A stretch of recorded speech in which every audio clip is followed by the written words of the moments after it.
today I'll be showing you how to make a top. I'm going to insert it here out of ties. To start things off, you'll need to pick out your favorite ties. I've got loads, as you can see. I've got a couple excess in the back, but I've got 1, 2, 3, 4. Depending on your chest size, you might need some more, but I think I've got a regular chest, a regular size chest.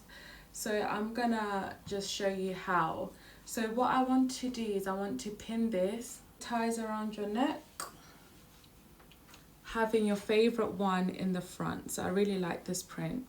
Take some pins and I'm now gonna pin it.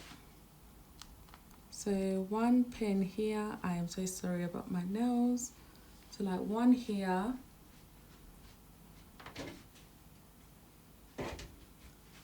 one at the top. Oh, yeah, so like so, like this, you see? Back on the voice notes, and then I just sewed it together. And guys, I was having issues with my sewing machine, but we rise. And this is the styling, guys, my favorite part. So if you guys don't know, I am a fashion stylist at Style by Nala. I decided just to keep the two pieces like separate and not to sew it in the middle, so that I could tie it like this. I just thought it was so cute when I was able just to make like this volume or texture. Like, look at this, it's like giving levels.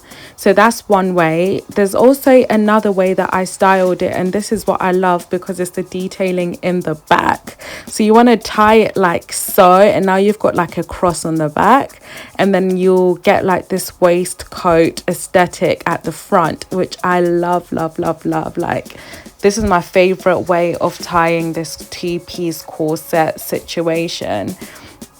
And yeah, guys, enjoy. And I feel like it's one of them ones whereby you experiment, you see how you like it, and you keep it pushing.